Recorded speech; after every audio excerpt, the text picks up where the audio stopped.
This week, Parshat Vayeira is the 10th anniversary of the annual Shabbat project, which began here in South Africa and is the brainchild of Chief Rabbi Dr. Warren Goldstein. Is there a connection between our forefathers, whose lives we are currently learning in the Parsha, and Shabbat? There certainly is. If we look at the Amidah for the afternoon of Shabbat for Mincha, there's the famous words, Avraham Yagel, Yitzhak Yiranein, Yaakov Vanav, Ya'anuchavo. Avraham Yagel, Avraham will rejoice. Yitzhak Yiranein, Yitzhak will sing a joyous song. Yaakov Vanav, Ya'anuchavo. Jacob and his sons will rest upon it. So we connect the fathers to Shabbat. And each one of the fathers, Avraham, Yitzhak, and Yaakov, has a different connection to the Shabbat. What is that connection? Rabbi Shimshon Raphael Hirsch, famous rabbi and scholar in Germany in the 19th century, explains as follows. Avraham represents the wealthy man, the respected man. We see that the respect that Avraham enjoyed from the inhabitants of Canaan. They referred to him as Nasi Elokim. You are a prince of God. They helped him to purchase a burial plot for his wife Sarah. He had alliances with people in the land. Even the king of Storm came out and greeted him with an incredible amount of honor. And Avraham rejoices in the Shabbat because it is the Shabbat that actually enhances a person's material possessions. It's a realization when we stop working that ultimately Hashem is in charge. We work the whole week long and then we stop. And our stopping our work is an indication that it's Hashem who provides for us our parnasa. So on the Shabbat, Avraham, representing the wealthy, the prosperous Jew, the one who feels at peace wherever he is, he can enjoy Shabbat.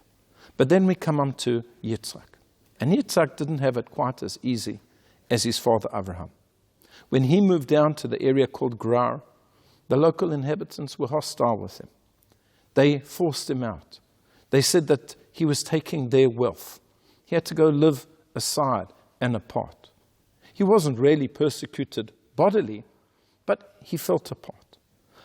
Yitzhak also, the type of Jew represented by Yitzhak, who feels that they are the target of jealousy, is able to celebrate on Shabbat. Because on Shabbat, they are insulated in their home.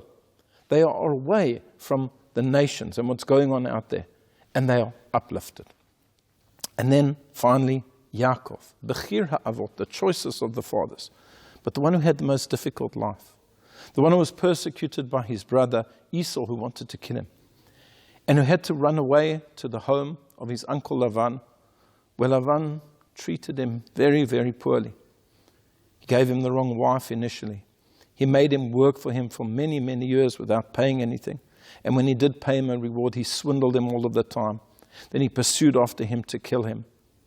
And no sooner had he left Lavan and he comes back to the land of Canaan and he has difficulty with Dinah being kidnapped and raped and the disappearance of Yosef. He had a very difficult time. And he represents the Jew in exile who is persecuted, who is harmed, who is hated. And even then, he and his sons rejoice on the Shabbat. It's a special time that lifts up each and every person. It doesn't matter if you're a king, if you're nobility, if you're an important person, or you're a regular balabait, as we'd say. The Shabbat speaks to each and every one of us. Avraham Yagel, Avraham will rejoice. Yitzhak Yiranein, Yitzhak will sing a merry song. Yaakov Vanav Yanuchavo, Jacob and his sons will rest upon it. Let us enjoy this Shabbat and all Shabbatot in the spirit of our forefathers. I wish you a Shabbat Shalom.